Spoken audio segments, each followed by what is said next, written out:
4, 3. Welcome to a GamesBeat Decides special spectacular. We are going to decide the GamesBeat Game of the Year in our top 10 list. If you've never been with us before, we've done one of these. Basically, we just have a big list and we whittle it down. We work together to try to figure out a consensus top 10. No voting. This is not a democracy. This is all platonic. What is it called when Plato just argues with other people? What is it? Oh, maybe that is platonic. I don't know. We're shouting at each other. Yeah. It's not platonic. Yeah. We're going to shout at each other. Recording, Jeff? What? Did you start recording? I started recording, yes. Okay, just you told us to remind you. Yeah, I mean, I just said that's what I was doing. I mean, listen, I get it. I wasn't listening anarchy. to you. It's anarchy. It's not a democracy. If it's not a democracy, we're all yelling, it's anarchy. That is a very good description for what's about to happen here, everybody. Decentralized. We're doing a DAO, everybody. This is a DAO. It's a decentralized author. I don't know what the A and the O stand for. Remember last year when I got Ori and the Will of the Wisps Game of the Year just by kind of screaming about it? Yeah, but just kind of throwing a little bit of a fit. Yeah, we remember. I would say impassioned speech, but fit is good too. I recall that you liked it. You smiled when I yelled about Ori. Yeah, it was good. You did a good job. All right, everybody, we are going to get started. I'm just going to see if I can adjust Dean here a little bit and see if I can get his pretty face all even with everyone else's. We're good. Okay. Let's see. So what I have here is a list of games, and I figured I would start by just reading what we have here, and then we could do what we normally do, which is begin to remove games or maybe move games over. Well, like every year, you forget our actual process, and I have to remind you. Yeah. We're not going to just read these things. That'll take too long. We just go through one by one. I'm just going to read them all real quick, and then it'll take like 30 seconds.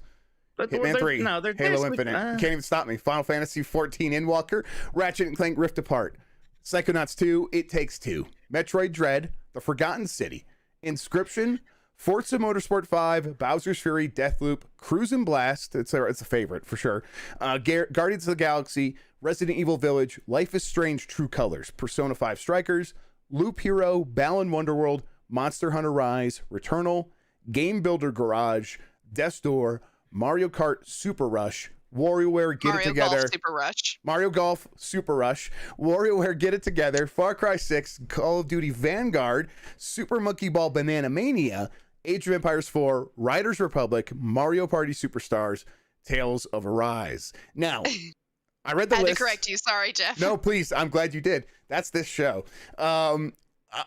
Is there anything missing from this list that we want to add now before we move on to the next round of cutting stuff? Somebody mentioned it in the chat. Does Great Ace Attorney Chronicles fit here since it's not technically a 2021 game? I will let you and Mike decide that. It's like, if that is, then we would have to put Castlevania Advanced Collection in too. I would say, honestly, there's actually more of an argument for Great Ace Attorney because at least it was localized for the first time and kind of remastered a bit since it's a 3DS game being baited to a Switch game. You can. I will say I probably, as the other person, I probably wouldn't put it on the top 10, so it would maybe be a futile exercise anyway, but if you want to put it up there and see where it goes, we can. I think we'd have to put a lot more on there that came out this year, like the remasters and everything, if we were opening that door. I think I'm fine with just leaving it off. And as a reminder, we are going to have a remaster of the year category, or like a revival of the year, where we'll talk about Mass Effect, we'll talk about Castlevania for sure. So if we want to save that for that, I think that makes the most sense. Okay, Okay, anything else that we want to add, or are we ready to get started? I think we're good. Chat's not yelling about anything. So like, there's some things like Chivalry 2 was good. Yeah, Shin Megami Tensei 5. I probably would be the biggest advocate of it, and I'm not that high on it. I'm sorry. It's good, but it's not a Game of the Year thing for me. So.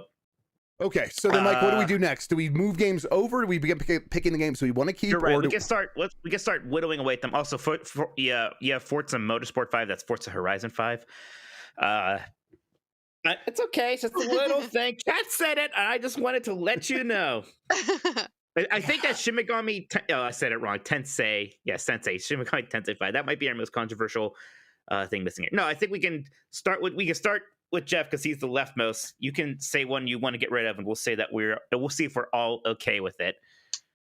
All right. So we should probably start just going around, and we can just cut some games off, I think, and then I think maybe the next round, or maybe we'll do 2 rounds of that, and then we'll start moving games over. Does that sound good? 2 or 3 rounds. Let's see what we get with. Yeah. I am. This is why this is here. Balan Wonderworld. I feel safe cutting that one. Why is it even there? You just had to like hit it. You just wanted a first round elimination. Yeah. I will strike it through. I think that'll be the way we'll do it. We'll strike it through so people can continue to see it. Yeah. I'm sorry, Balan. You're not quite making it. You're not quite good enough. It turns out. And then we'll go in the visual order of like what people are seeing if they're watching the podcast. That would put Rachel next. What is a game from the nominees that you would cut?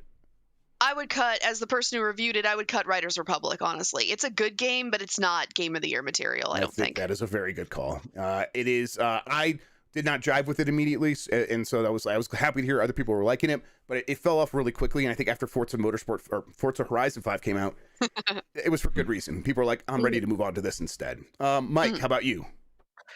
I'll do it. I don't quite get it with Returnal. I think it's fine. I don't think it's Game of the Year material. You won't get an argument from me. It's not in my top 10. I don't. Did anyone else play it? Okay. Striking it through. All right then. See ya. All right, Dean. From the nominees list, what would you cut? Dean's gonna hurt me. I know it. I can feel it. I'm not a huge fan of Deathloop. I mean, I played some of it and I just didn't sort of enjoy the actual combat, I guess. And so, I don't know. That's it. To me, I felt like that one was overhyped as well. You would cut it before like Far Cry 6 and stuff. I mean, I can, there's others I can cut, but I kind of agree with Dean a little, not as much. Yeah. But I thought Deathloop was a smidge overrated. It's not in my top 10. It is a 5 out of 5 game for me, and I've explained the reasoning before. I've never really been able to jive with these games because I always feel stupid. I always feel like if I don't do the cool thing that they set me up to do the first time, then I am a silly, empty-headed idiot, and I shouldn't be able to enjoy these games. And this game solved that by saying you can do the silly thing the first time. You could feel stupid. You're kind of supposed to. The character does. The second time around, after you noticed all the tricks, now here you could really execute on that. Now, that said, the story does fall apart. I do think that maybe other people who are super into immersive sims were a little bit cooler on Deathloop than what I was, because they were like, oh yeah, this is maybe a little bit too baby's first immersive sim. I might be okay with cutting it. I just feel like there's so many other ones first, and the Deathloop is in my top 10, and I do love that game. Well, Jeff, if you wanted to get rid of Far Cry 6, you didn't have to include Balan Wonderworld as your first joke pick. I mean, that's Dean's pick. I think that's only fair that we consider it, that it doesn't necessarily have to go in the order of like least likable to most likable. If that's his first pick, then that's. No, I agree. I feel like there's like a chance still that I could will it onto the top 10. So that's why I'm like, I'm hesitant. I think I would stop you maybe. So I think you think there's a chance. If it's like this, I think that's fair. Then if it's like no one else is gonna come, I think I probably personally would not have the juice to push it on over other games. So we could probably just cut to the chase and cross out Deathloop. All right. I mean, look, it's not like we're throwing these things in an abyss. For some reason, we need to pluck them back out of there again for some reason. No, for sure. Absolutely. It might mean like a little bit less conversation about it than I would like to have given it, but that's fine. All right. Then back to me. I will cut Far Cry 6. I think that's an easy one. I think that one was even the people that were defending it at first, I think came around to be like, oh, yeah, it's more of the same, and I'm okay with that, but actually it's more of the same and also pretty bad. So I didn't like the ending. I know I reviewed it, but I never got as far as the ending for the review, and I didn't like the ending, so I approve. Yeah, get rid of it. It's bad. I'm going to straight up say, like, yeah, I'm just like, it's gone from being like inoffensively whatever it is to now just straight up like, yeah, I'm like, I think this is a negative thing about the industry now is Far Cry 6. All right, I think that means Rachel's up next. I would cut WarioWare. I played it, didn't like it. I thought it was kind of. It failed at what it accomplished, what it was set out to accomplish. In that, I did not find it a particularly fun party game. Yeah, I think that I like WarioWare. Compared to other games on the list.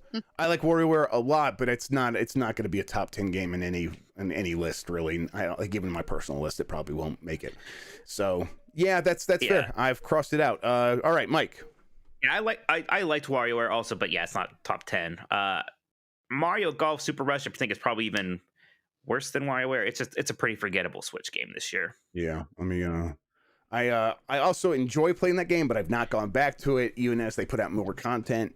Yeah, that's fair. It's a good golf game that doesn't have some of the modes that like the last Mario Golf games had. So it's like, it's just unfortunate. Like they could have really turned it into something and they didn't.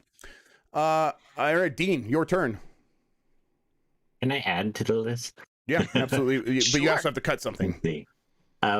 Let's see. So I like House of Ashes. The latest installment in the Dark Pictures anthology.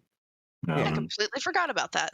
Yeah, Okay. and they're improving upon that whole series. Like it feels like maybe not the last installment previously, but it feels like it's continuously improving, and so they are getting to this more ideal combination of like story and really realistic looking people, and then some action that they can mix into it. And so it's not all just boring quick time events, right? And so I felt like they took a little step up with the action side of things in this one. So that's why I'm adding it. Okay, now, but you also have to cut something. So cut something. Cut something. Yeah. I think I'll pass on cutting something because I'm kind of like, not as familiar with so many of these other titles that I haven't picked already. All right, that's fair. Then at this point, then we probably should start moving games over to the top 10 side. Let's go reverse order. Dean, move something over to the top 10 while I get the list stretched out to so we can view that. Well, it's kind of easy. I move Halo Infinite over there. Oh, okay, fair enough. I don't know if we get debate on that.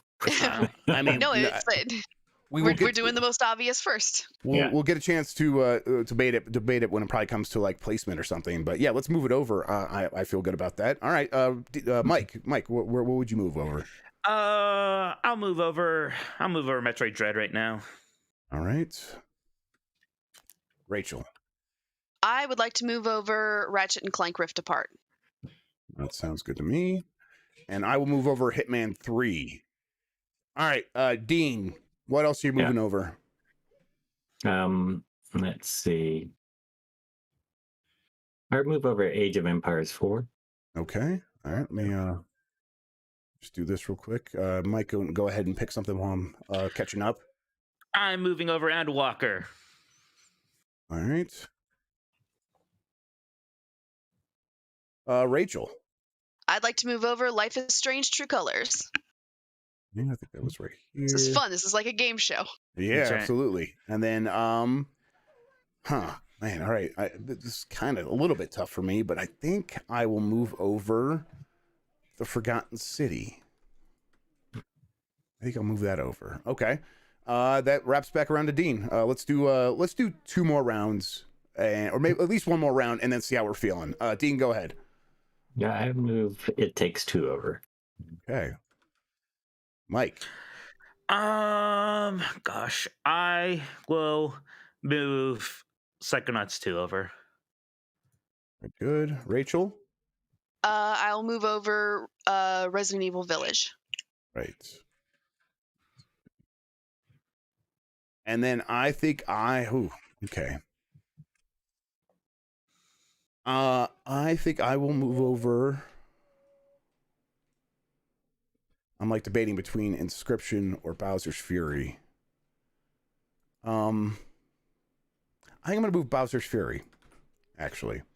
Okay, so now we have 12 games. I think are there, when you guys look at the list over there that's left behind, are there other games you still feel pretty strong about? Because I think I do. But what? Yeah, I think I could do 1 more round of this. Okay. Yeah, that sounds good. And then we could start whittling away from 16, I think. All right, Dean, go for it. Vanguard. I move Vanguard over. Of course he does. And I would have been disappointed if you hadn't, Dean. Mike? I just want to I will move over Tales of Arise. All right. Yeah, I think now we're getting interesting picks. Rachel? I will move over Forza Horizon 5. Oh my gosh, you almost forgot Forza Horizon. Yeah, I know. 5. I'm like, we would have moved it over once we realized. I forgot to put my name down there, but yes, Forza Horizon. And then I think I'm gonna move Inscription. Jeff, you haven't moved over a Cruisin' Blast. I know I'm like, listen, Cruisin' Blast is my number 10. I would very much like it to be number 10 on our list as well. But Jeff's going out of character here. Hey, but there's a lot of games. I mean, I don't know. I'm just saying. You're off brand, dude. Right. You're off brand. Listen, so there's a lot of games still on the list. Let's see here. Let me highlight the things that we've already moved over, and then we can look at what's left over. Let's look at the games that we haven't moved over or crossed out. Let's maybe say something nice about them and see if we want to move them over. But if not, we can move on from them. So say something nice about the things we haven't moved over. Or crossed out. Let me just let me highlight these ones or color them in so we know which ones we have moved over. I think it's the wrong color. There we go. All right, whatever. Okay, so yeah, Cruisin' Blast. Like I said, I would kind of like to try to get it on the top 10 list, but I don't know. You know Jeff, what? Move it over. Let's see if it gets. Let's move it over. Let's move it. I'm moving it over. Yep, that's right. Okay. All right. So Guardians of the Galaxy, I think, is going to be one where I like that game a lot. Have any of you played it? I haven't gotten very far into it. I'm like, I got it in the winter sale, and I haven't. Right. I'm like this far into it. So. Man, yeah, I kind of blew it by not playing this one. This is the one I really should have played, and I just didn't get to it.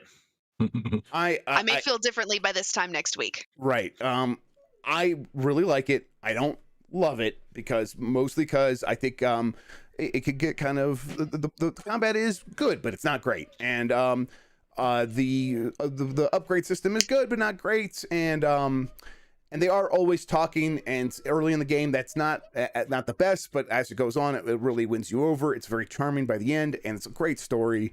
It's very well told. I wish that we had the consistency to get it on this list because I think I would feel good about it.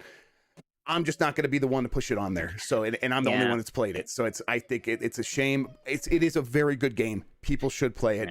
And listen, if Mike's is probably still going to play it eventually, we'll talk about it on the podcast. Rachel, if she likes it by next week, we'll have her back on. We're going to be doing another Game of the Year podcast next week. So there are other outlets giving this game its flowers, so don't feel too bad about Guardians of the Galaxy, but we are just not qualified to really give it the love it maybe deserves. Sorry. Man, the Deathloop just crossed out. Yeah, I guess it's not going to make it on this list, huh? Sorry.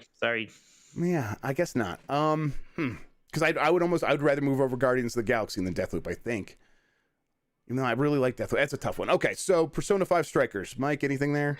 Yeah, I'm not going to move it over, but it was very good. I was surprised by how much I did like Strikers, especially when it comes to my brothers are furious in chat right now. Their mind. They're so mad at you. Really liked Guardians of the Galaxy a lot, and I didn't play it, and we can't move it over now. They are very mad at me. They'll learn to forgive me. You were given a copy 2 months ago. Yeah, AJ gave me a copy. I took that whole week off in December. I was like, I'm going to catch up on all these games I haven't played, and it turns out I just played Final Fantasy 14 and Halo a bunch. I played like one session of the Forgotten City. That was like the one catch up thing that I did. So yeah, it's fine.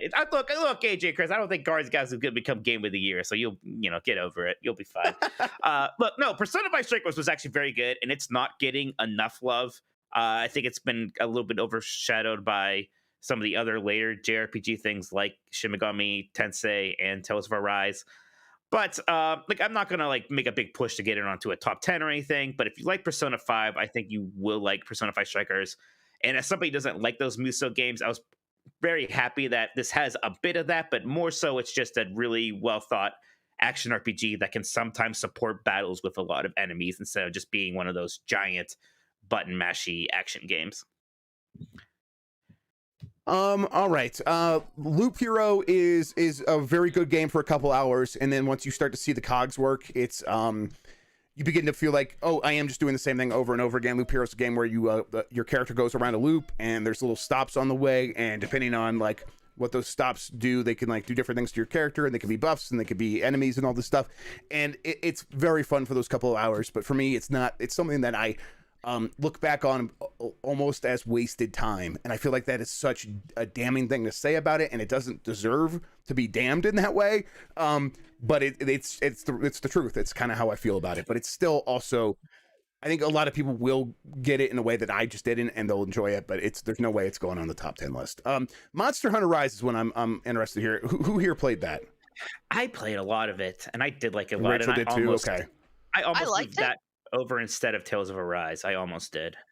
I liked it. I mean, it's a good Monster Hunter game, but I'm not sure I would go so far as to say, like, yes, this belongs in the top 10 games of the year. Okay. It's definitely, I think it's my favorite Monster Hunter game that I played. It's the first one that I really invested a lot of time with. It's also like the best example of kind of like quote unquote demaking a game for the Switch a bit, done in really smart ways. Whereas, like, even though, like, yeah, it doesn't look as good as Monster Hunter World, it still plays just as well, and it plays even better because of some of the movement stuff they added, like the dog you can ride on, and the kind of they added a dog. Game of the year. Thing. Yeah, you added a dog. You had that kind of the insect grappling hook stuff was really good. God, you're the grappling hook, huh? We're going to talk about that later. That might be. Oh yeah. Yay. Yeah, but I like Tales of Rise. I mean, I like Tales of Rise. I like this a lot. If anyone else felt as strongly as I did about it, I'd say we should move it over. But if I'm the only one who's that into it, then it's probably okay. Let's see. And then Game Builder Garage, a very cool tool that Nintendo made for making games that I think is worth calling out, and maybe it'll find a way into another category, but not having sharing features like built into the game is sort of a really poor choice on Nintendo's part and really hurt it. Death's Door. I believe this is a typo. I believe this should be Death's Snore. Is that right? Death's Door? Man, yeah, we just had to put on here to dunk on it again. I'm missing. I don't know if I'm not. I don't know if I'm missing something or if I'm just not wired to like this game as much as some people. But this, like, when I look at it, this looks like something I should enjoy. But it just seems so slow and relatively simple, and it like looks nice, and it's got some positive spins. But I don't know. I'm not. There's something I'm missing. I just don't quite get it. I'm sorry, Benji specifically. He was like the one who told me to play it, and now I'm just like famously shitting on it constantly. I'm sorry. It's certainly not a bad game, but yes, right. Yeah, I think. Yeah. It does. People kind of maybe built it up a bit too much, and then it didn't help it. But whatever. All right. Call of Duty Vanguard. If I go back to that one comment you made about Game Builder's Garage, like with no sharing in it. I mean, I don't know. My question is, like, does Nintendo feel like the least prepared company for a metaverse? Because idea but also of sharing things and user generated content, it the least, right? And, like, because I mean, like, they're a company that people will like brute force their way into doing that sort of stuff because they love their characters and their world so much. Like, okay, you can't. There's no stuff like that built into Animal Crossing. Well, then we're just gonna build our own website that is basically an Amazon for Animal Crossing items, and we'll do it as a community, and we don't need Nintendo to do it. Like, that stuff happened, and it's people built talk shows inside Animal Crossing because it's so beloved. When you have that sort of juice, you don't need like the buzzwords of metaverse. Like, you could just get by on being Nintendo at that point. But it's like that exists outside of the sort of official realm, like, the same way Star Wars fan fiction does. Yes, right? Exactly. Yeah. Yes, but it's also like we know through Star Wars fan fiction, stuff like that it's very sustainable over a long period of time, that it's going to be the kind of thing that fans will engage with for a love of the property, and that it won't burn them out because it feels like they are being monetized in every which way, which is, I think, a threat with the metaverse. So you could say that they're going to be Nintendo's going to be part of the metaverse, just it doesn't necessarily have to be Nintendo that's driving. Yes, putting it in there. Yeah, the life finds a way. It's that sort of thing. Mike, do you want to say anything nice about Super Monkey Ball Banana Mania? Yeah, look, it's a really, really fun game, and I think its party modes are fit to, if you are somebody who likes having people over to play multiplayer Switch games like Mario Kart or Smash Brothers, I think Banana Mania is worth getting just for that. It's almost actually largely a remaster, so it's almost closer to stuff we already weren't considering, like Great Ace Attorney. So yeah, it probably doesn't belong in there, but I had way more fun with that game than I was expecting to, so it's nice just to mention it a little bit. We moved over Age of Empires 4, right? Yes, we did. Okay, yeah, then Mario Party Superstars is one that I'm like, there's like a world where I see this getting on the list, but I would need help there. Is anyone willing to go with me on this journey?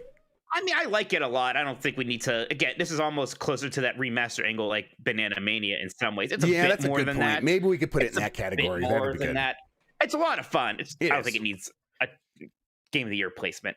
It's a lot better than, say, WarioWare or Mario Golf. Yes, it's it's a very good game that is also very bad at the same time, just because like you could end up having a really bad time, but even when that's happening, it's still somehow really fun. I know it's like a paradox, but it's the truth, and it's kind of the way it should be, because it is supposed to be sort of quasi competitive. It's like this weird other side of competition where you're supposed to sit down with your family or friends, and it doesn't really matter who's winning, but when you're losing, it's fun to like bicker and complain, and it's all part of like what you're doing there, and it captures that really well, and it enables that really well, and people can hold grudges, and you take that into the next time you play, and that's all part of the game as well, and they do a great job of capturing that. Yeah.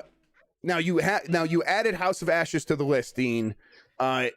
Do you think there's a chance that it makes it right now too? Okay, all right, cool. Why don't you say some nice things about it? Well, you already said nice things about it when you put it in. Yeah. Wait, anything else? I mean, then it is a good story, and you know, they are sort of mastering their particular genre.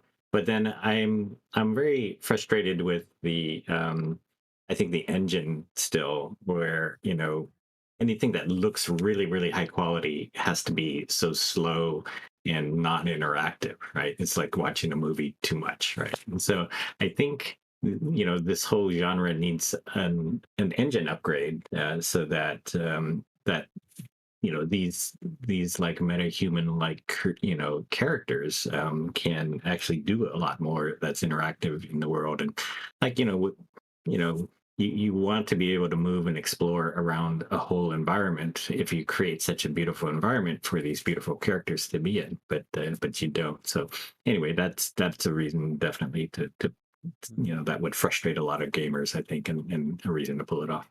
I'm gonna do something to your list here, Jeff, because it's driving me a little crazy. There we go. That's great. I'm glad you did that. Thank you. Okay, so let's go over the games now that we have moved over, and then we will have to begin the difficult cutting process. So this is when we should get really spicy and do another round of people getting to suggest one for cutting. Yes, you're absolutely right. We need, because we have too many games. So I'm going to read them. Halo Infinite, Metroid Dread, Ratchet & Clank Rift Apart, Hitman 3, Age of Empires 4, Final Fantasy 14 Endwalker, Life is Strange True Colors, The Forgotten City, It Takes Two, Psychonauts 2, Resident Evil, Village, Bowser's Fury, Call of Duty Vanguard, Tales of Arise, Forza Horizon 5, Inscription, and Cruisin' Blast. That is 17 games. We've got to cut 7. All right. Jeff, do you want to do it again like we were doing before? Do you want to suggest one first? Yes, let's do it. All right. Okay, this is tough. It's like, hey, Dean, can I cut Call of Duty Vanguard? Yeah, we can cut it, but I would we can discuss it too. Yeah, listen, give your reasons for cutting it. Or, well, my reasons for cutting it is that it's I didn't play it, Dean, but when I hear other people who have, even Call of Duty fans, they seem pretty disappointed in this one. They would rather just go back to playing Warzone or playing Modern Warfare or one of the other previous Call of Duty games. I feel pretty good cutting this because you have never been okay with us cutting a Call of Duty for years now. So, and you immediately go in Halo Infinite for like your first pick. I was like surprised. I'm like, I still thought you would put Call of Duty on like number 1. So I guess you tell me, let's say some nice things about it and let's cut it. I discussed some of it. I think like, you know, Modern Warfare was a peak for Call of Duty, right? You know, they went into something that was disturbing and they really did execute on it well. And, you know, they used that to move into Warzone. And then they had a couple of troubled projects, you know, where there was basically infighting among the Call of Duty studios, and you know they got rid of some leaders. People, you know, rebooted projects, and so the usual love and care that goes into 3 years of work into making each Call of Duty game didn't happen the last 2 times around. So Cold War was fairly short as a game, and it felt like they barely got that out right. And then Vanguard also, you know, Sledgehammer also had a lot of issues with the founders leaving as well and getting a reboot, and then, you know, sort of a basic dispute among the different studios as to how to get this done. And so it didn't also have the same amount of time. And so you can tell that, you know, I think that they also sort of returned to World War II in a way that was frustrating for a lot of people, like especially in Warzone. Like if you're going from modern weapons in Warzone to World War II weapons in this Caldera map, because of Vanguard, then Vanguard gets a lot of grief for that, right? And so, and then the good thing about Vanguard is that they did figure out a good story. Like they did bring in writers. Like Alexa Correa was part of this team, right? And they, normally in these sort of World War II games, like the last Battlefield game, like they have this vast landscape of different scenarios where you can play across different theaters of war. Different theaters of war, but they don't tie any of that together. Like that was the last Battlefield. Like they had 5 missions for each different part of the world. And you never really got to like these characters or know much about them or anything like that. And so it was just so abbreviated as a narrative experience that it really sucked, right?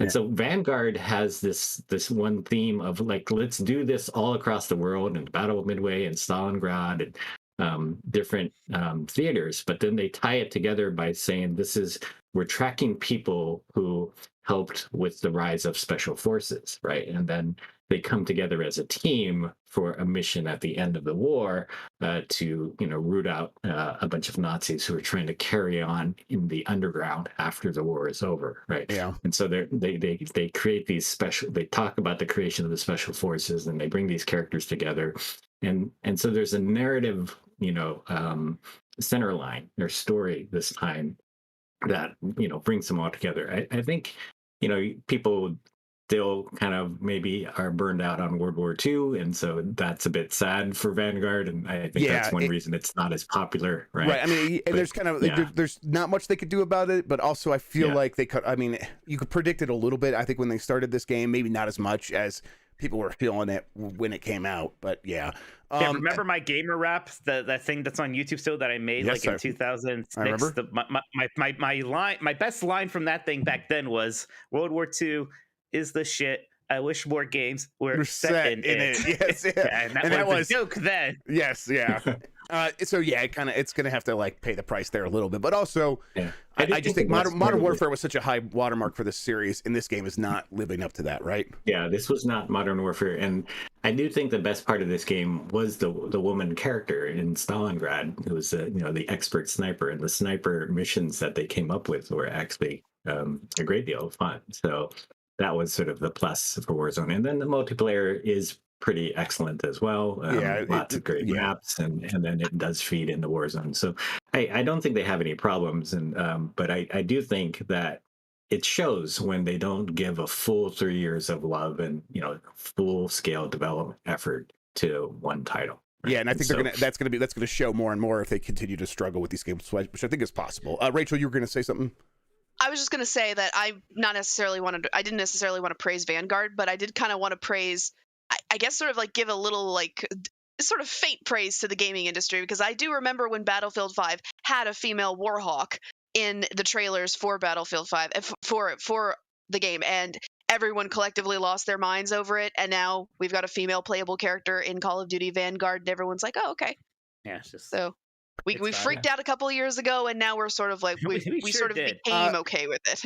Okay, yeah. And in multiplayer, there's a lot more female choices for characters too. So that's I think they've gotten over that. On how much Vanguard talk I can take. Yeah, no, we do have to move on, but I'm glad we're supposed to talk about these games. So that's the point. But speaking of freaking out, can I do something? Can I go back on something? Because I think I came to my own truth here in this moment, and I think I'd like to swap out Inscription for Guardians of the Galaxy.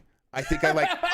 Okay. I think I like Guardians of the Galaxy better. I think I found my truth. Stop screaming at me now. I think this is the truth inside of me all along. Inscription's fine, but people built it up too much, and it's not as good as it's not as good as you all are saying. It's not.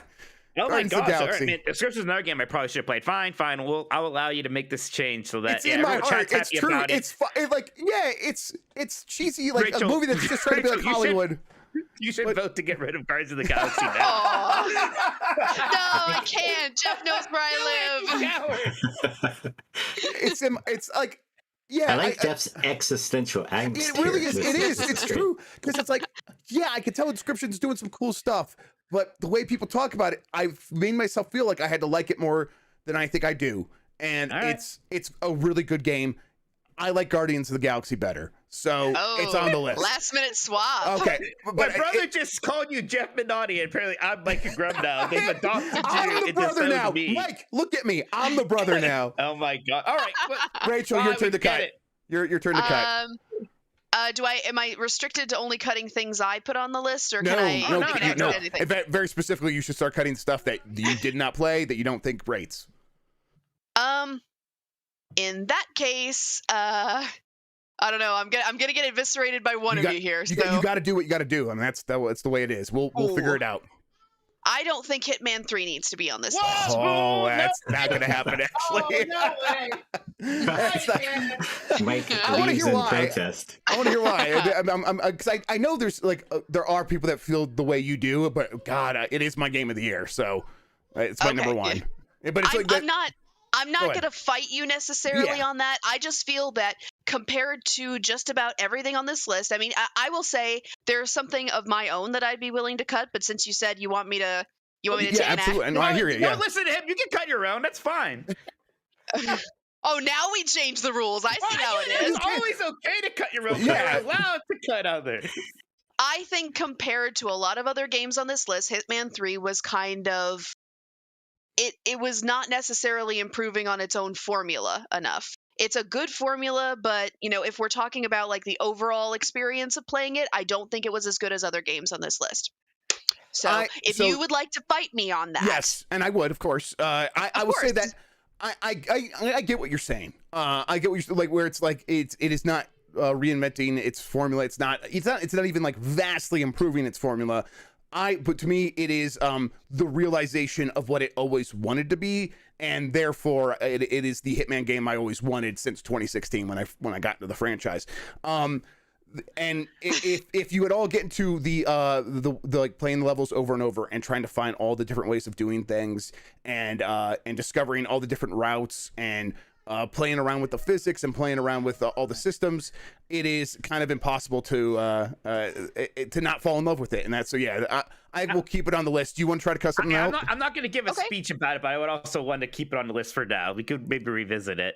Okay. Yeah, it's okay to we're supposed to talk about these games. That's the kind of thing where that cut is supposed to like generate. Okay, why do we feel so passionately about the game? And that's what people I think are tuning in for.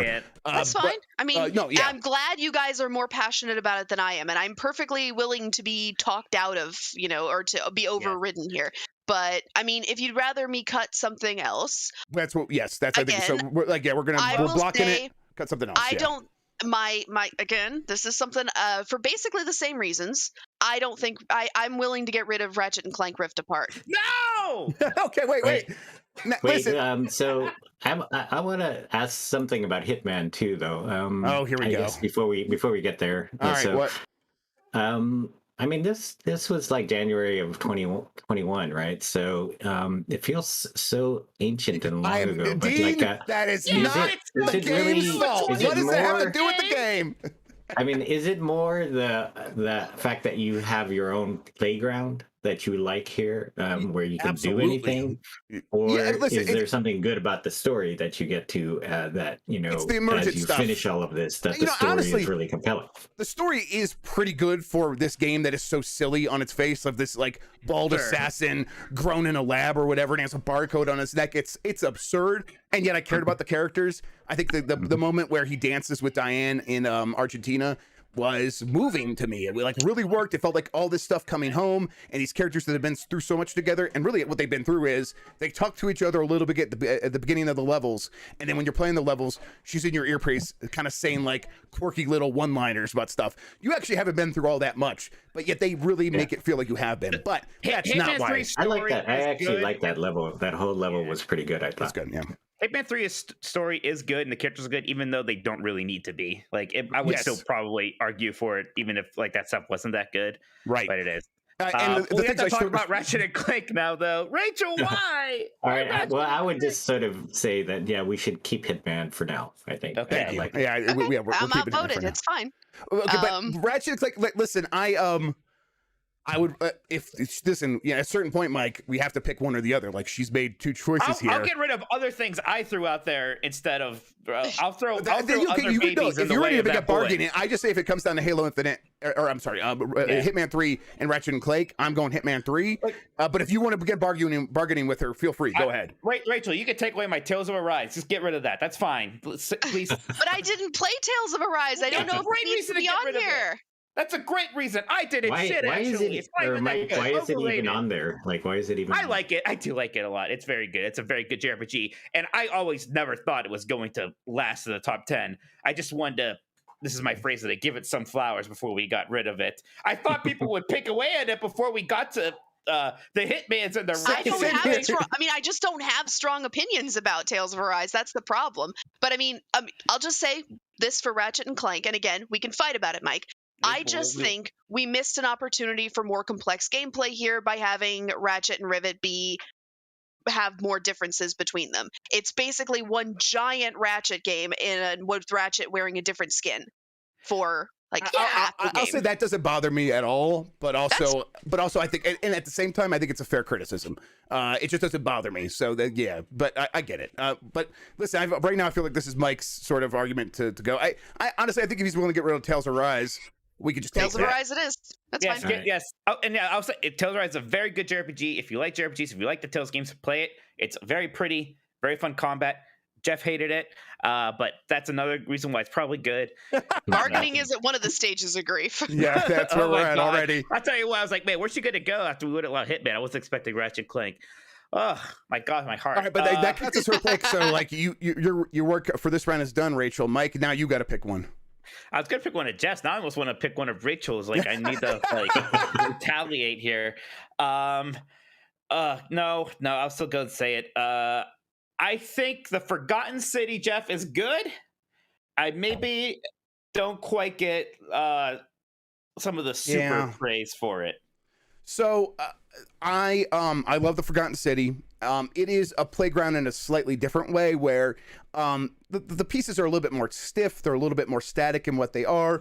It's more about, maybe it's more like a museum where, or like a funhouse museum sort of thing where, all right, we're going to let you go loose and you can be a kid and just go explore everything. And yeah, you could pick up the exhibits and you could play with them in your hands and see what they do. And you could try to figure out how they fit together with all the other pieces because there's a bigger story happening here. And to me, that is very exciting. Very few games have done this successfully. And the space that they do it in this hidden, forgotten Roman city, yes, that is lost to time, and also has this insane rule where if anyone sins, everyone dies, and then there's a time loop, and now you got to figure out what's going on. It is a very good premise that is then fun to figure out what's going on, and then they also pretty much, for the most part, nail the landing. I can understand if some people aren't super happy with the exact, like the canonical ending and where they go with that stuff, but I liked it. It was fine with me. And then the post sort of ending stuff that happens was fantastic. But I feel like I would rather get rid of Ratchet and Clank than this. But what? I would, but listen, but I don't think that's going to happen. But honestly, I don't know if either of these games are going to make it when we're all said and done here. Oh my God, I'm gonna. That's what you think. I'm on your side with Ratchet, but there's other games I'm going to have to save first. I guess we'll see. We'll see how it plays out. Mike, we got 5 games to cut, so yes, yeah. I've said my piece about the Forgotten City. I think I will move it over. I'll move it over. Okay. All right. I'm almost afraid to ask Dean, which one do you want to cut? We could just block him right now because for whatever he's going to say, it's probably going to be hurtful. Go ahead, Dean. This is getting difficult here. Yes, it is. It is.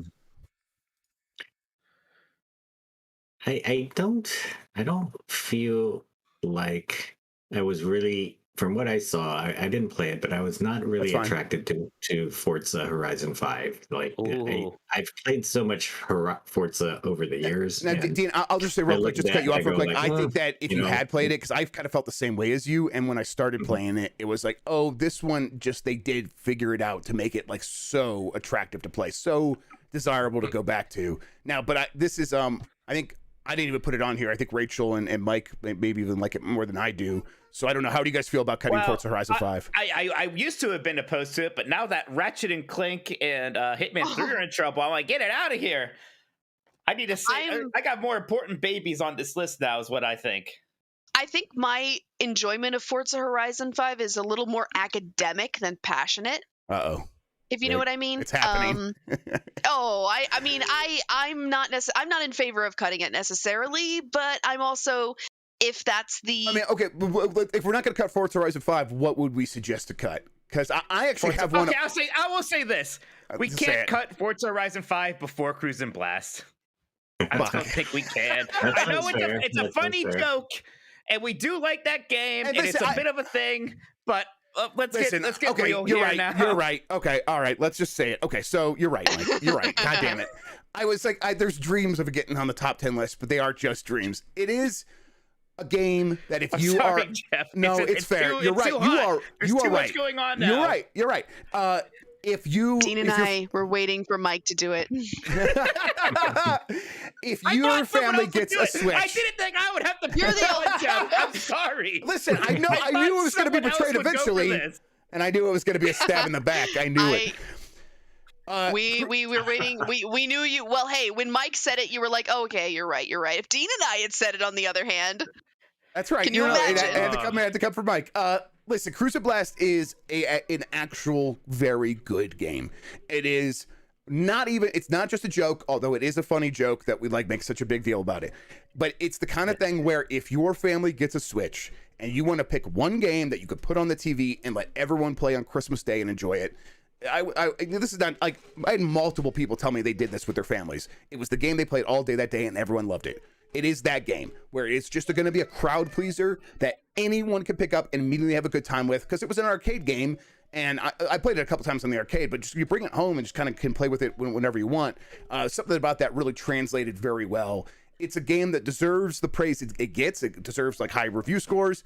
I get that it is also just an arcade port at home. It's kind of short. It's a bit expensive for what it is. We can cut it. We can move it over. I was going to cut another one that I'm surprised it's still kind of getting by without being mentioned, but I guess I won't have to say it yet because it's my turn to cut. Yeah. I guess we only have to cut 2 more games, so I guess maybe we could work a little bit. 3 more games. 3 more games. 3 more games. We should do a round because there might be one that we yell about and try to save. So Jeff, why don't you say what you're thinking? I'm not going to say what I'm thinking because I want it on there. So let's see here. Shit. All right, maybe I might have to say it because I'm not sure if I want to cut anything else. I think I might have to start talking about other people's darlings. So I just don't think it's going to go anywhere. Life is Strange: True Colors I've not played. Is that one that has to be on here, Rachel? I think that it is a really good adventure game, and I think it. Let me put it this way: I hated Life is Strange. Fuck, I thought it was boring and pretentious and terrible. I really liked True Colors. I thought it was what Life is Strange is supposed to have been. A glimpse into the life of some people who are going through a lot of emotional turmoil. It's a really good murder mystery, and it has really good performances. That's why I think it deserves to be on here. Now, if I'm alone in that, fine, but I think I liked it a lot too for those reasons. I felt like it was, good to see Asian American characters sort of take the limelight. Like they have been in titles like Prey before, as the lead character, but you never saw the lead character at all because it's a first-person game, right? And so sorry, Mike. This is third person, and then so you see the main character Alex on the screen all the time, and it's like it's like I feel represented for once in a game, even though I'm not female, right? But and that how the character looks, like it does, she's not some bombshell character as well. Like it's created as a real person, and normal characters who are they don't have accents and things like that, and so there's no stereotypical treatment of them. They're not math geniuses, right? They're not considered model minorities by any means. They're very troubled people, right? And who have come from a troubled family and all that. And so they basically did so much like homework in crafting the characters from the start, and then you add that into having a good story and the sort of beautiful setting and all that, and good mystery. I think that's good. I am the one dig against this is the same dig against House of Ashes, and that is the engine needs to move forward, right? And they can't keep using the same kind of non-interactive engine at a time when gamers are just so used to being able to explore and go into everything and interact. Right? Life is Strange isn't really my jam. It's hard for me to say one way or the other. I will say I don't think it may be super fair to consider cutting it while we still have Bowser's Fury. No, you motherfucker! I knew you were going to do it. I could see it in your face during that whole time Dean was talking that you were going to do it again. I could see it. You decided. Look, I like Bowser's Fury a lot, even though it got me put in Nintendo jail. But it is a game, but it's also kind of a proof of concept. I think that's fair. It works together as a package with 3D World, but then that's a game from the Wii U, and it's been made better. It's good, but it is kind of like a remaster with a bonus campaign thing. We're letting Mike hold up the red flag. Yeah. We'll find an award to give to it. We'll find a way to say something nice about it. I don't think it needs to be in our top 10. I knew this. I knew it was going to come. I was just trying to postpone it as long as possible. But I also think I don't know if Life is Strange makes this list based looking at these other games. Let's talk about some of these other ones maybe first. We got to cut two more. So I will say, I would be in favor of cutting Resident Evil Village before I wanted to cut True Colors. That might help a little. Okay. I like Resident Evil Village a lot. I haven't beat it.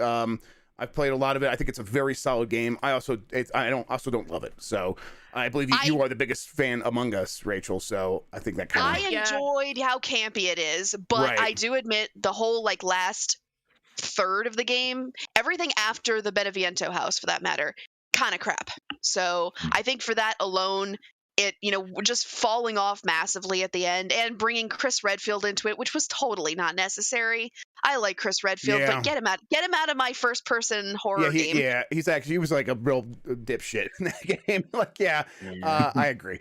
I think Village is a very good game that could have been a better game with some different focuses. Now, one game I want to ask about before we really cut that is or did we already do it? That's fine. It's a doc. I could just move it back, Mike. I guess because we still need to cut one more. I do want to ask about Age of Empires 4 just because I haven't really played it, and I wanted to see is someone here really that enthusiastic about it? Dean does like it a lot. Let me just say, Dean, that what I've heard is that it's a very good, basically remaster of what made the game good in the first place. It doesn't try to do things new, and that's not what fans wanted. So people were happy with it.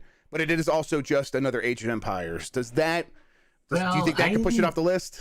No, I think the campaign was done in a very different way than they approached it before. And you could tell they had years to make this game because the campaign details, they actually try to give you real history lessons. And they do this narrative in between the missions about,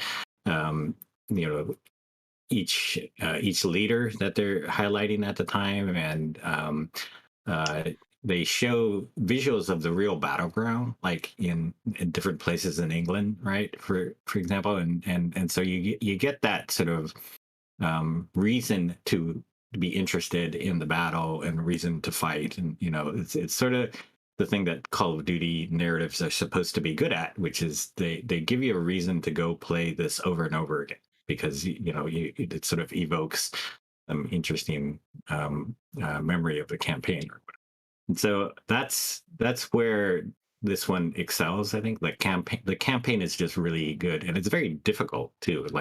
These aren't easy battles, and so you can tell they spent a lot of time crafting exactly how the map looks and how the reinforcements come in, and how you have to make different the right choices in sort of fending them out, because you can lose these battles quite easily, even just fighting against AI and that.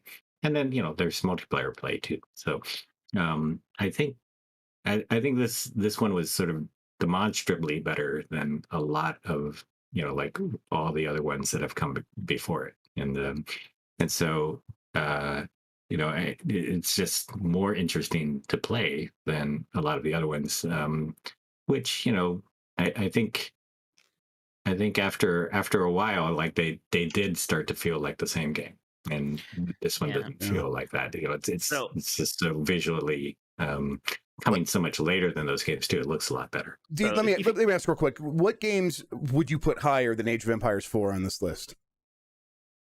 Only Halo Infinite.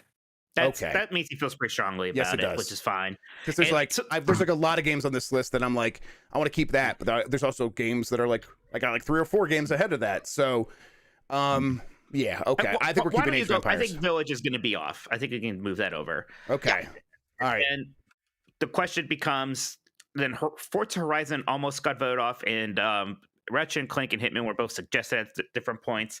And Guardians of the Galaxy almost didn't make it on the list. Almost didn't even make it. Yeah, but now I feel like the momentum's with it, though, everybody. Don't you? Don't you feel like the momentum's with it?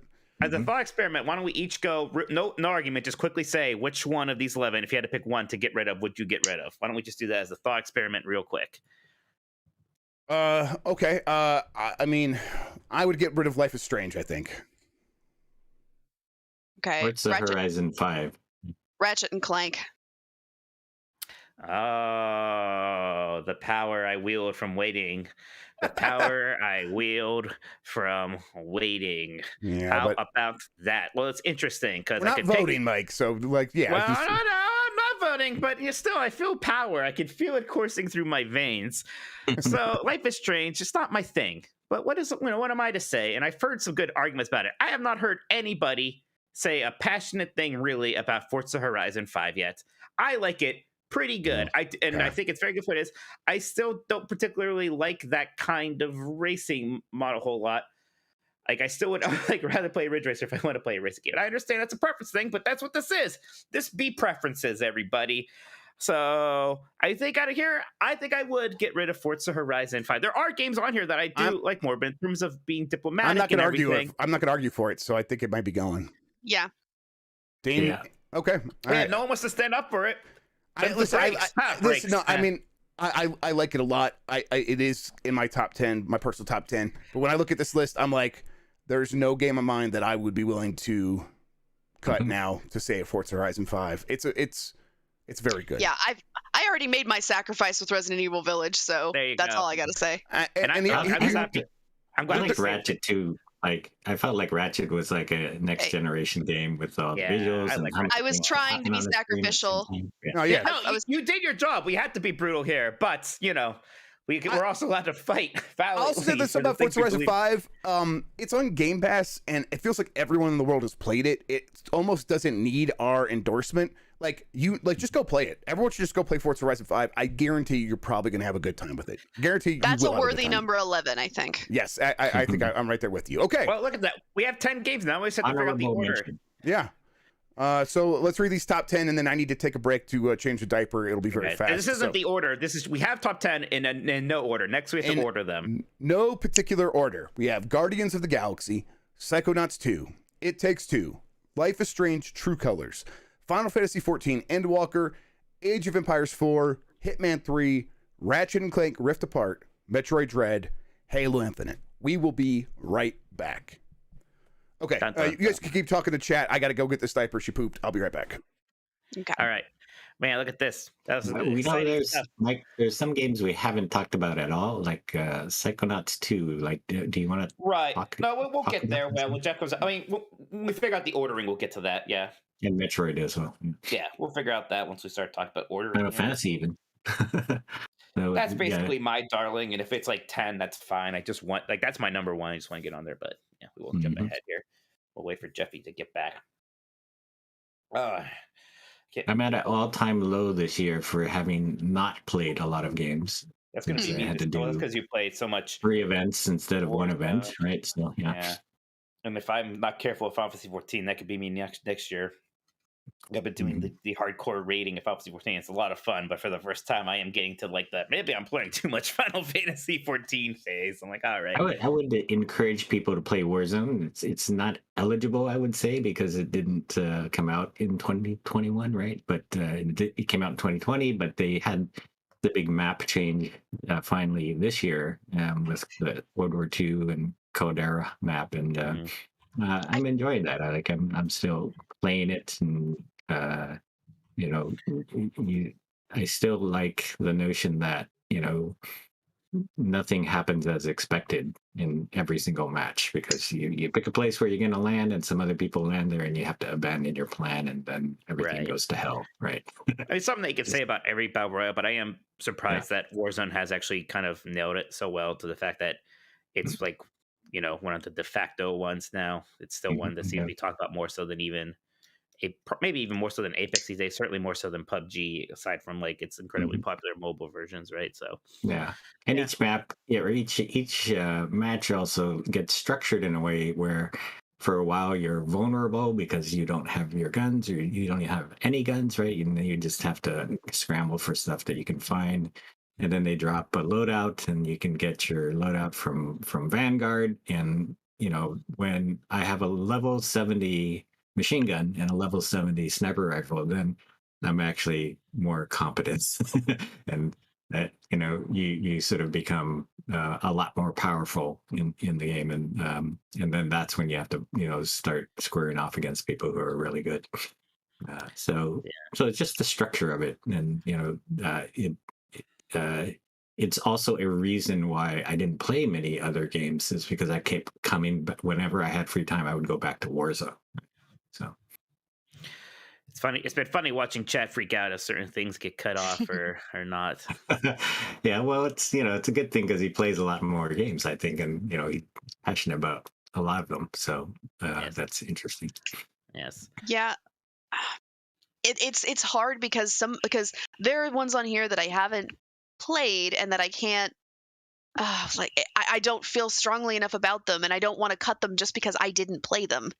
Sure, no, I understand.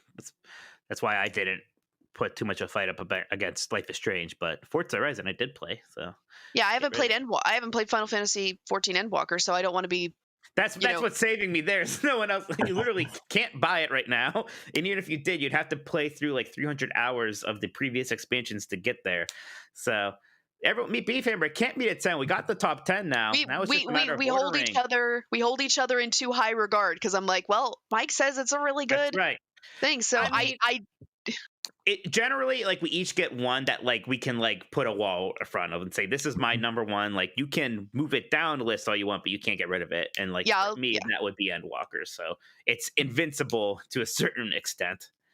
Yeah, I mean, well, the thing with True Colors is that I'm huge fucking mystery junkie, and I enjoyed the mystery, and then pardon my language, but I am that should just be like that should just be my title, huge fucking mystery junkie. But and this, I felt like the mystery in Life is Strange True Colors, if I don't immediately suss out what the end is, then I think it's a good mystery. It's got a good story, which is something you don't really see a lot. I mean, especially since I'm comparing it the entire way to the original Life is Strange, which the whole way through I'm just like, Did you play The Forgotten City? Maybe you would like that. True Colors had a good story for sure. Yeah. I liked also the sort of reading the emotions of other people, and what how that helps you unravel the mystery, right? Is that if you have this ability, this superpower of being able to detect other people's emotions. I thought that was well done. I am back. All right. Let's just get right back into it. Okay. We have our 10 games. We just don't have our top 10 because we've not put them in any order. I want to, I think, put forth an idea that maybe Guardians of the Galaxy could just be number 10. Sure. Is that okay? I will just make it number 10, and then we'll figure it out from there. We'll start working our way up. Fine. Yeah, okay. I will say I have a feeling that the way the top 3 happen to be positioned, it might be the way that they get positioned, but we'll see. I would actually just say let's just make Halo Infinite number 1. We'll get there. Yeah. Mike, I say we could flip 3 and 4, and then we're good. But okay, let's keep going then. Okay, so all right, you know what? I guess if we're so sure, I like it. Let's work bottom up. You're right. And I think there's 3 games we haven't talked about at all, right? Right. So, We'll talk about. How about this? I think that Halo Infinite, Metroid Dread, and Hitman 3 are all definitely top 5 games. I think that I would have a hard time seeing any of those drop out of the top 5. I mean, Rachel and Dean are. I mean, I agree with you, Hitman 3, but Rachel and Dean aren't plus about it.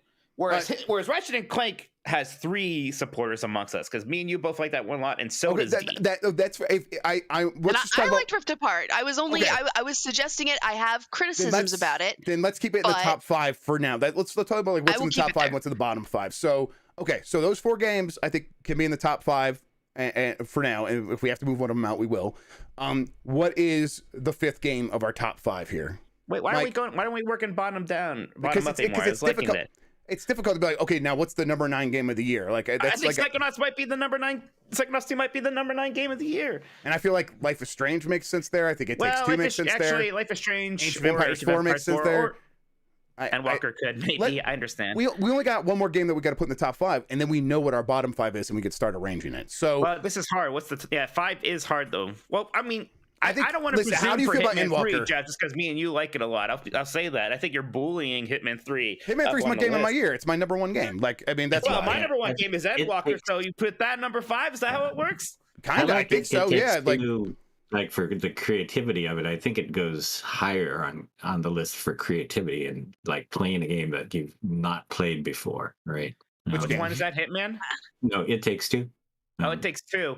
It Takes Two can maybe be number 5. I actually did like It Takes Two a lot. The problem with It Takes Two is mostly the narrative stuff in terms of the characters not being super likable, and there's something kind of for a game that's so story driven, that's about divorce. It's probably not a good sign that it has less meaningful to say about divorce than Mrs. Doubtfire, right? Like that's like that is fair, here, right? And so that's an issue. But it made me feel something. It made me feel something. I'll put it that way. Disgust. I mean, just the fact that I will say I will defend unlikable protagonists. So, I mean, there's a certain point where I say, like, well, I think that's kind of the point here, is that you're not supposed to like these incredibly self-centered asshole people. So I think if that's the point that the game developers were trying to get across, they did get it across. I think we gotta give them that.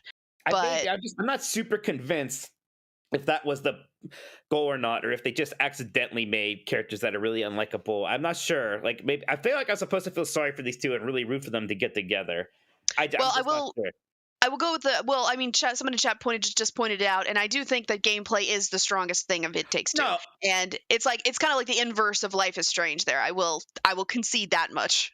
Right. That's what I was getting at, is that I don't really care that much that its story isn't that great, because its mechanics and its co-op and the gameplay is all very, very good. It's very good at that stuff. Rachel, can I ask, is the game that you're most passionate about? Oh, go ahead, Dan. I'm sorry. Like it's a rom-com, so like, you know, you are making fun of the characters, and so then the characters have these flaws that are easy to laugh at, and you know, like, so.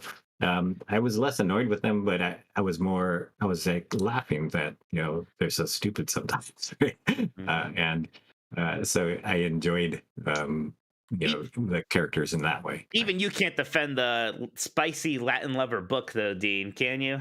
The book's pretty annoying. Latin lover or Italian or something. It's like I don't know what it was. Sort of shifting all over the place, and so I couldn't tell what ethnicity actually that character was. Right. So I want to ask Rachel: is the game that you are most passionate about in the top 5 already, or is there something you like want to move up? I will say now that I've had a chance to think about it, I will say Rift Apart's already there. So I would like to leave Rift Apart in there. Awesome. Okay. All right. So we did it. We yelled at her until she agreed with us. It makes me feel like a horrible person. I still have my reservations about the gameplay. I still think Rivet should have been more different from Ratchet. I think you're right. That's good point. Yeah. But in terms of the open world gameplay, the gameplay that we had for both characters was solid. Okay. So if we I do think I would put It Takes Two above Age of Empires. I think. For this do you guys want It Takes Two to be number 5? Is that what we're saying here? Yeah. How about I want it to be let's put it number 5 for now. I want it to be above everything else that's above right now, at least. Okay. Yeah. How do I do mean, that for me? yeah, I'll tell you what. I think is above everything there for me, except for Endwalker. I don't know how much like you guys are gonna let me get away with Endwalker here. I don't know if you're gonna let me. We're Put that letting in you keep it on the list, Mike. It's on the list.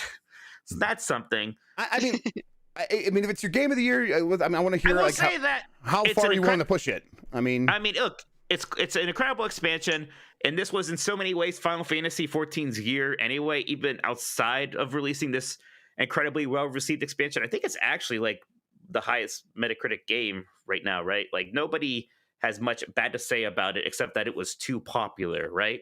Which I think says something about it probably. So it's very like it's hard because like you three haven't played it, you can't play it really, even if you wanted to. So it's like, trust me, it's fantastic. I know is a difficult argument. I certainly would probably at least insist on number 6 for it. I'll say that. Okay. I think to me, looking at the list, that seems pretty easy to make happen, with maybe the exception of Psychonauts 2. If anyone's gonna try to push that up, I like Psychonauts 2. I think it should be in the top 10, but I think it should be lower on the top 10. There's been a lot of good 3D platformers this year, and I would still put it below Ratchet and Clank. I'd put it below It Takes Two.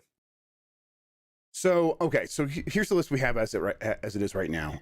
Guardians of the Galaxy is 10, and then counting down: Psychonauts 2, Life is Strange: True Colors, Age of Empires 4, Final Fantasy 14 Endwalker is number 6. Then at number 5, it is It Takes Two, Hitman 3, Ratchet and Clank Rift Apart, Metroid Dread, Halo Infinite. I would put Final Fantasy below Age of Empires and Life is Strange myself.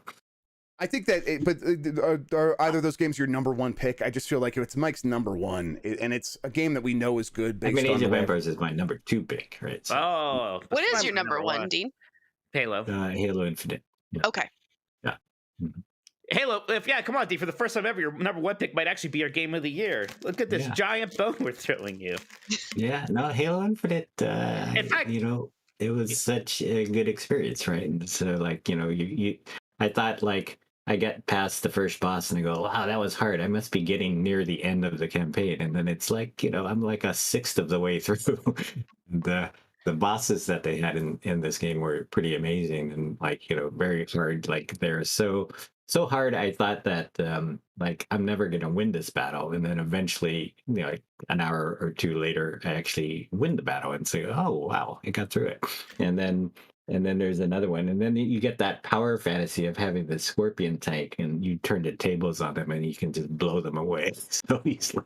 I want to say, I think can we lock 5 through 10? Let's just Dean, I hear you on Age of Empires and Life is Strange, but I think Final Fantasy 14 Endwalker is where it should be. It shouldn't go any lower than this, I don't think. But I haven't played any 3 of those games. But just like knowing it's Mike's number 1, knowing Age of Empires 4 is your number 2. And then what game have you been hearing more buzz about this year, Jeff? Final Fantasy 14 or and then, Age of Empires 4? And then I don't think we should be going by buzz. I really do, because it works in my favor. Yeah, I know. Yeah, we should not be. That should not be like the determining factor, but I think it could be a fact, like a minor thing that we could. I mean, I don't know. For me, it feels like Final Fantasy 14 kind of is deserving all the praise it gets based on the way the people who like MMOs are talking about it. And with so many people playing it that had issues, it feels like they would come to the surface, and they're not, because people just are having such a good time. Can you explain maybe what elevates Endwalker in that way? Like I talked about Age of Empires is more accessible, and Life is Strange is like a breakthrough in representation. Yeah. So I don't know what Endwalker has, right? Equity. It has equity. It's like when you watch.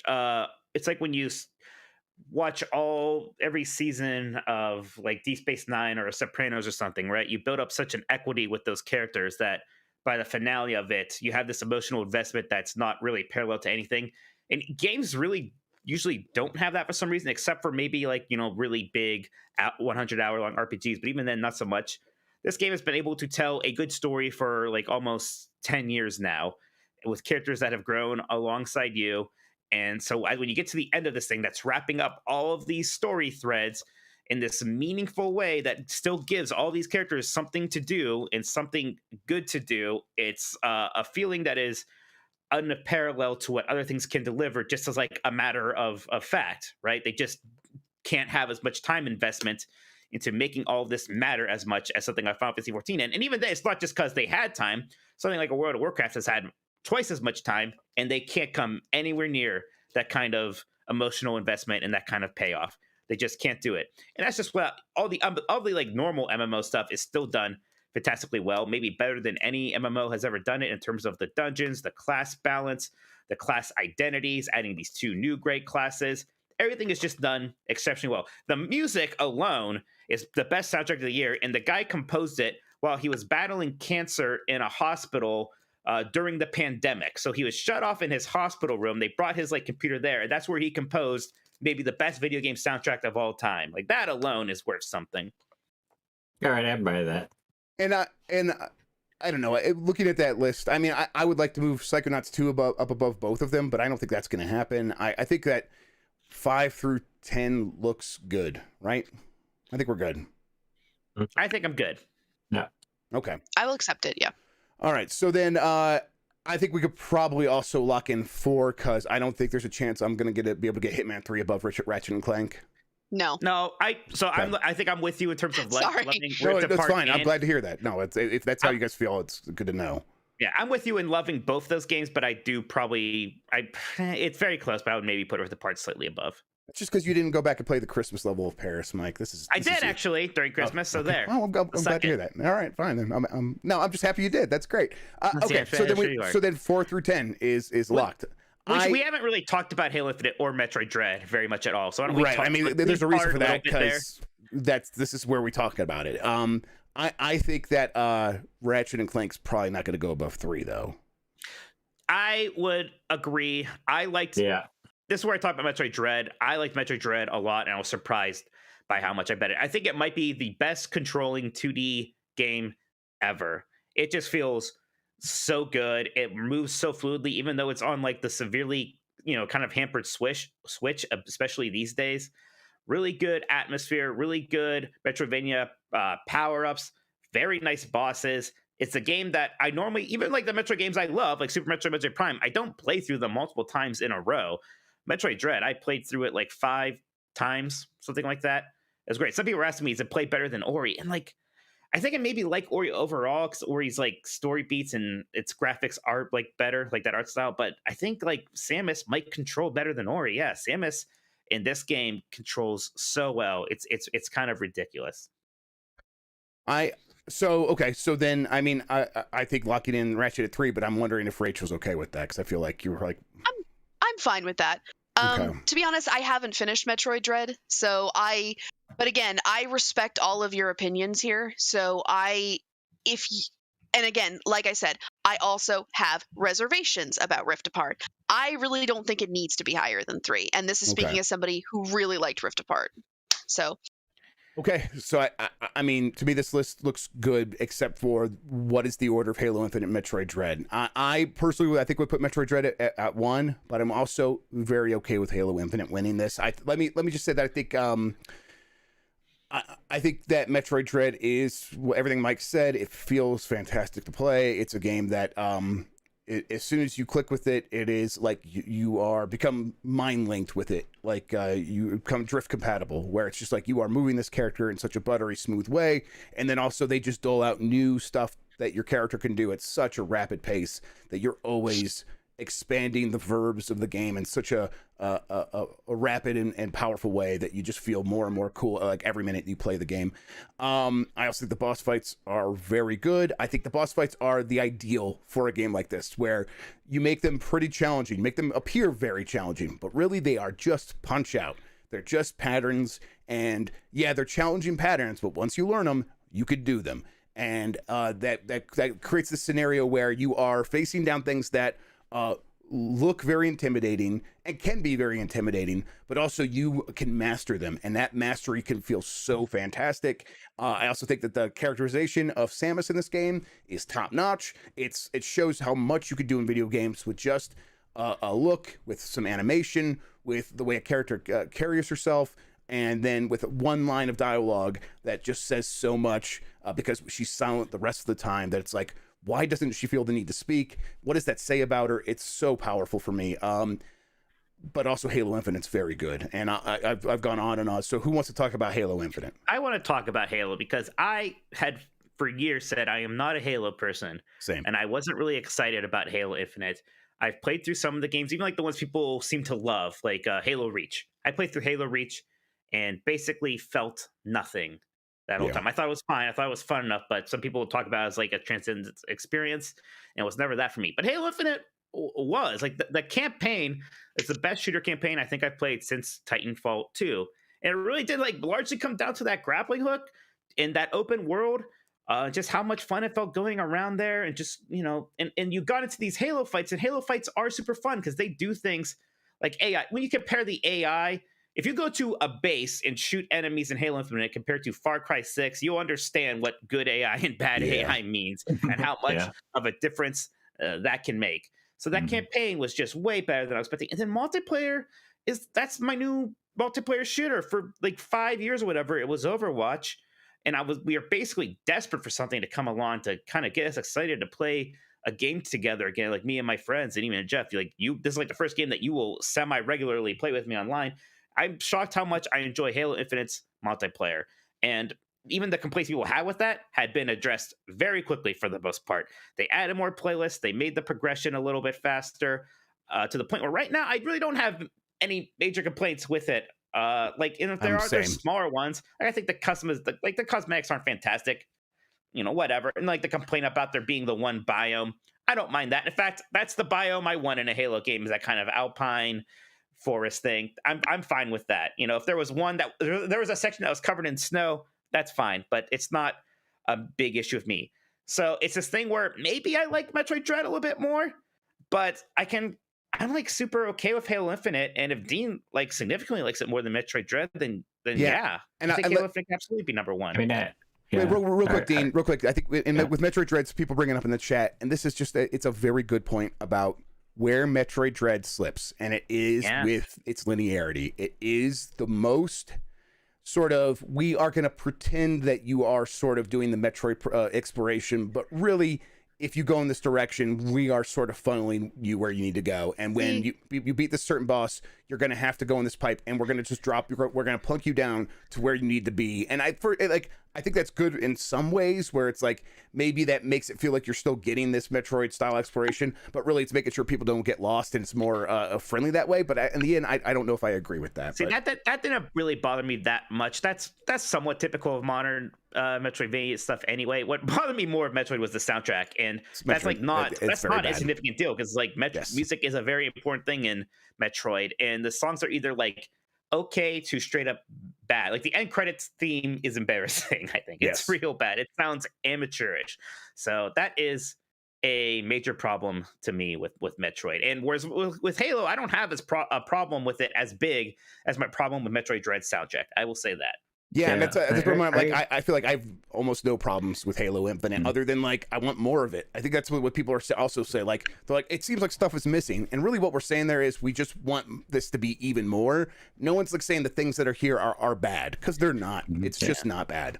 Anyway, I want to speak up on behalf of all those things that are great about it. Like it came out without bugs, right? I mean, look at Battlefield and how bad that was. Right. And Halo multiplayer was out, and it was so smooth. And then the game itself, like I don't think it crashed on me, maybe once or so during the whole many hours that I played. And then it did sort of let you be creative, right? And you could go anywhere you wanted to level up your character and the skills, and like the grappling hook and all that. And like I went into that Basso boss fight, which is like, I thought it would be close to the end of the game. It was like the middle of the game, but that boss fight was so hard for me because it had gone through more like a straight line instead of leveling up everything at first. And so then I kept losing, and I lost so much that I abandoned the fight, and then I left and I went and did everything else I could to level up the character, and then came back in with a much stronger Master Chief. And then I also like all those little bombs, like the little plasma bomb things that are sitting around. If you shoot them, they blow up. Yeah, the sort of I brought exploding in like barrels. 20, yeah, I brought in like 15 of those into the same boss fight. Oh, that's incredible! You did? That's awesome. Yeah, and then so when he's chasing me around, I take a shot at one of those and it blows up and it does some damage to him, right? Oh, that's and then fantastic. Sometimes it sets up a chain reaction that does more damage to him. And then after doing all that, then I finally am able to beat him. And it felt so good to be able to beat a boss like that, which actually defeats you so much before. And so I had a lot of those moments where I felt like I was never going to get through this fight. But somehow you figure out how to do it, and that makes you feel so good. And it's like that happened like maybe 10 times in the game. So. Yeah, let me ask, what do you guys feel about the I'm seeing this in chat as well, and I've heard it before, and I disagree with it, but I want to hear what other people think, that the world feels empty. What do you guys think? I like a little emptiness in my worlds when it makes sense. I think it's right. Yes. I think it feels a little. Yeah. I think it feels kind of like in Metroid Prime. Sometimes that world feels empty. And Zelda Breath of the Wild feels empty. I think it's a choice. It's a choice. It's so that when you do find something, it feels meaningful. It's so that there's a pace to the exploration, so it goes up and down. It's not Far Cry 6, where every 5 feet you're stumbling across another thing on the map, which is. It just makes it all mushed together into a gray stew. And this game is anything but that. This game is like, I'm going to actually be in a world with Master Chief, and sometimes I'm going to feel alone because it feels like there's nothing around. And then all of a sudden, I turn a corner around a mountain, and there's a giant fortress there, and that feels momentous. I think, to me, it is a feature by far and nothing close to a bug.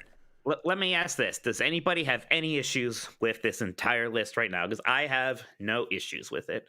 I have I think this is the list. Feels good. I'm willing. Yep. I accept it. I think I guess I'm not, when Halo Infinite came out, I'm not too surprised that we ended up here. I'm like maybe this is the year Hitman comes out. I think if this was like Hitman 2 and Mike got into Hitman that year, maybe I could have convinced him to come with me on that ride. You could have done it. But Hitman 3 does also stumble a little bit at the end. That we didn't talk about, but that train level at the very end is a stumble, and it's a bad place to stumble at the end. I agree with that. And Metroid Dread After so many years of getting outvoted, I feel like I finally won. That's a big part of it too. I'm glad Dean got his for once. So I feel like we're all Dean picked the right game for once. Like, yeah. I mean, I was shocked. I'll tell you what. At the beginning of 2021, I would have never thought I would have been okay with Halo Infinite as game of the year. No chance in hell. Way. No, absolutely not. This is really cool. And I'm kind of happy about it. It's great. All the things you said about never being a hit. Yes, same. And every time I tried, I never even beat one of them except for maybe Halo 2. So, okay, here's the list, everybody. I'm gonna count down from 10 again. Guardians of the Galaxy at 10. Number 9 is Psychonauts 2. Number 8, Life is Strange: True Colors. Number 7, Age of Empires 4. Number 6, Final Fantasy 14: Endwalker. Number 5, It Takes Two. Number 4, Hitman 3. Number 3, Ratchet and Clank Rift Apart. Number 2, Metroid Dread. And number 1, Game of the Year is Halo Infinite. We did it. Well done, everybody. Yay. That was a lot of fun. I feel like every game got its due. I feel like we had great conversations. I liked my existential crisis with Guardians of the Galaxy. That was good stuff. Yeah, I think we put on a good show this year. I hope. I know everyone's gonna have their own opinions on it. Make sure you let us know in the comments. That's totally fine. But it's our list. I do think that next week when we talk about our own personal stuff, then I think it's going to be a little bit more. We can highlight things that we personally liked a bit more that maybe didn't get as much attention. So you want Cruise and Blast on a list, it can be on your list, Jeff. That's right. So that's right. That's what we're going to do next week. Next week we're going to come in, all 4 of us again. We're going to bring our top 5s, and then we're going to have a bunch of categories that we are also going to pick our own games for. There will be no arguing, there will be no bargaining. It's just going to be the things that we all love and talk about why we love them, and it'll be another fun show, another Game of the Year show, and then we'll get back to 2022. The Sun Also Rises is in the public domain now, right, Jeff? So I can tell you, Cruise and Blast in the top 10. Wouldn't it have been lovely? All right, everybody. Thank you for listening. Thank you for watching. I really appreciate it. We are going to wrap up. We'll be back with another episode next week, another Game of the Year episode next week. Until then, have a good one. Take care of yourself, and goodbye. Bye. Bye. Bye.